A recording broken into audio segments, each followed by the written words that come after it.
Hello, my name is Abdenago, and my presentation will be on Activity 12.12 regarding labor abuse abroad. In short, I will be covering types of abuse, the Fair Labor Association, obstacles to reform, and recommended action. I will begin with a short story which was in the news.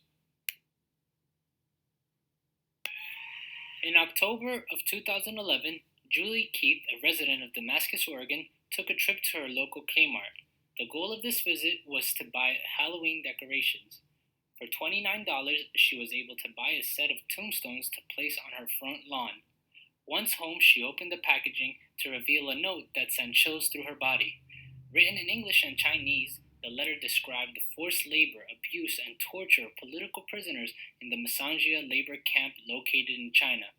It is very uncommon for an event like this to occur in which labor abuse abroad can be brought to the forefront of attention.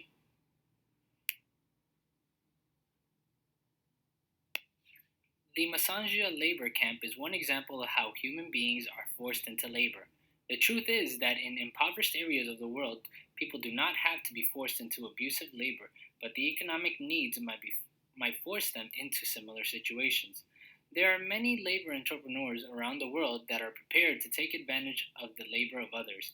The International Labor Association mentions different forms of labor abuse, such as forced labor, child labor, inequality of opportunity and treatment, and occupational safety and health.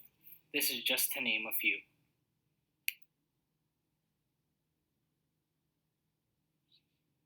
You may be asking, well, who is the Fair Labor Association? Through a collective initiative, both nonprofit and profit organizations came together to form the FLA. The sole purpose of this association is to promote and protect workers' rights and to improve the working conditions of workers around the globe.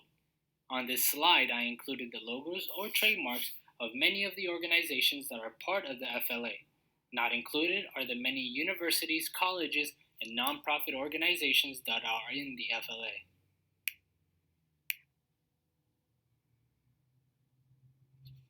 The FLA sets standards which are outlined as the 10 principles of fair labor and responsible sourcing.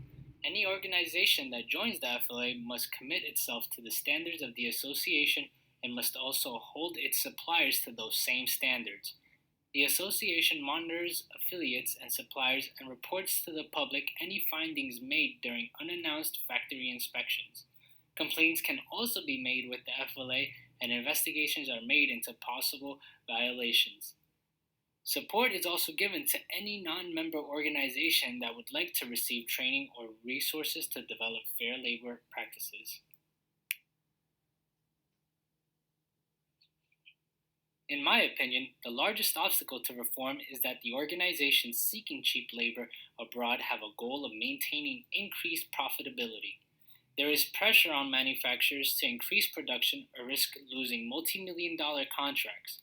According to an article on the New York Times, former Apple executives mentioned that the issue is executives want to improve conditions within factories, but that dedication falters when it conflicts with the crucial supplier relationship or the fast delivery of new products. In short, human value is worth less than profits.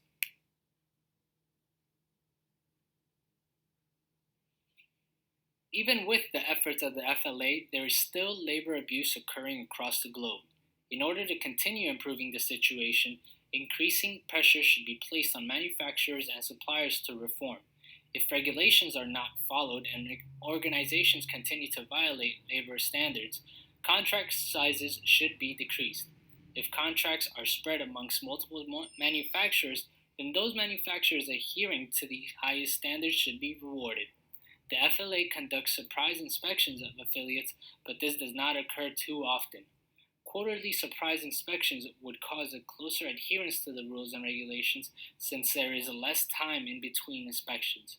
By doing this, fair labor can become standard practice. To go a step further, third-party inspectors may also be assigned certain locations to work in on a daily basis. Having these inspectors working alongside the manufacturers leave little to no room for non-compliance. In the end, human value should be given a higher level of regard than profit, since it is the labor of others that gives value to the merchandise being produced.